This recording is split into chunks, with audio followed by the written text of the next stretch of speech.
something that came to my mind is when you're upset about something, like even as an older adult and you call your mom and they're like, oh my God, I'm so worried about you, right? Like that it like worries your parents. Your parents get worried that they can no longer be.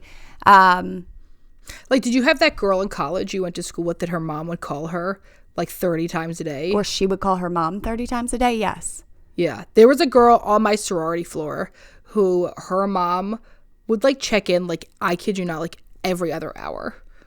Like so worried. So overwhelmed, right? So then this made this other person take on that anxiety and also be overwhelmed and like super scared of stuff. Well, and I think kind of paranoid. I think that could go two ways too, right? I'm sure it could go a million ways, but I'm going to give you the two ways. One is you learn to lie. You learn to lie, or you could also say, you know, you push down all your feelings because your parents are so worried that you're like, I'm going to make sure that they don't worry no matter what. I guess that fits with lying, where you're like, okay, well, I'm not going to tell them anything that's going on with me because they're going to get so worried, right? Then there's no space in your relationship to be able to lean on them. Yeah. Because then you're taking care of their emotions more so than you're able to express your own. Mm-hmm. And the funny, like, and the interesting thing here is like, we're really only talking about psychological boundaries, not physical boundaries. Because you could grow up with 5 kids in a 1-bedroom apartment in New York and be completely disengaged and have rigid boundaries towards each other and not be enmeshed. And then you could also like grow up with like,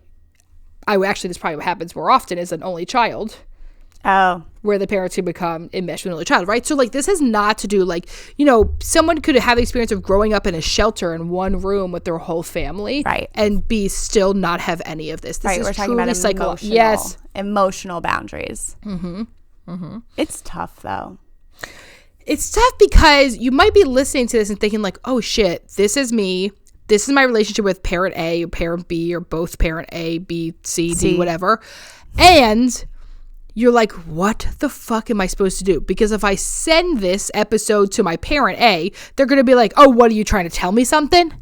Or, right?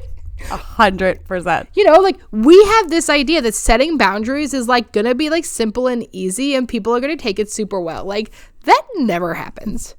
Or I feel like social media, like, yeah, I feel like Insta therapists made it seem like that's gonna happen. Like, nah, doesn't really happen like that. I think as an Insta therapist, you almost have to make things very like simple and easy. Well, you do, you don't have a choice, for sure. You know, but like still, then I think people set these boundaries and like, man, my mom took that not really well. My mom did not respond well to that. And like, so did I do it wrong? And like, so usually means you did it right. But how do you, like, the question is, how do you go from enmeshment and then not all the way to cutoff? Because one of the things happens is that pendulum swing, right? So if I'm on one side, fully enmeshed, then it feels like the only way to do it is straight cutoff. How do I go towards the middle and learn to have fluid working, like what we call a living relationship? A living relationship is something that moves and changes and is fluid throughout time. And the way that you start to do this is you start to notice, okay, what comes up for me? What do I activate within this person? And we have something great you can do called objective observing, where you watch, and this, you know what? It's a great time to do objective observing. The holidays. Guess what's coming up? Hanukkah. Thanksgiving, right? Diwali, like all the things that are coming up. Christmas, of course. And Christmas. But, and there's a lot of things, right? Culturally, you might say, well, this is part of my culture that we're like involved in everything. We're not saying one thing is problematic. What we're talking about is you as an individual, what works for you. So something to think about, right? Like if we just use the example of like you're upset about something, you talk to your parent and they're like, oh my God, I'm so worried about you, right? So I want you to think about, how do you usually react to that? What would you usually do? Would you shut down? Would you pull away? Would you get more upset because you want your parent to take care of you and then they get more upset, they get more worried? Mm-hmm. First, I want you to think about, what would I typically do in this situation? And then I want you to think about, now, what could I change? And we talk a lot about responding versus reacting, right? And so in those moments, whether you're shutting down, whether you're getting more upset, you're getting angry, that's a reaction.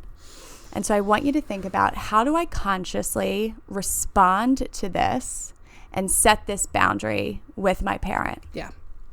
And what that can look like is you say, hey, listen, when I'm really upset, sometimes I share it with you, and I see that you get upset, and I understand you really care about me. However, it makes it really hard to share things with you because I care about you, and sometimes I just want you to be able to be there for me without it being about your emotions. Mm-hmm. How do you think Zoe was going to respond back to that? The first time. What the fuck? The first time. The 30th time, they might be able to hear it. But when I talk about a living relationship, it means it takes multiple attempts to do something. It doesn't usually just work once. If it does, my goodness, you lucky duck, that's fabulous. My goodness, you lucky duck. It's just not the norm. Right? 100%.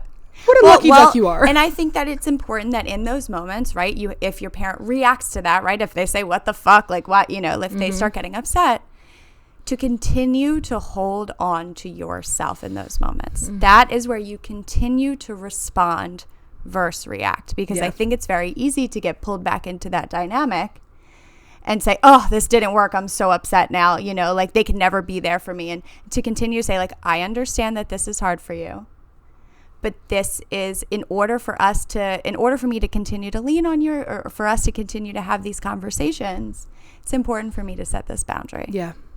Because I love you and I want to have a relationship. A relationship boundaries are not about hurting a relationship. It's actually about trying to maintain a relationship. We don't set boundaries because we want cut off. We set boundaries because we want and desire the relationship with this other person to work.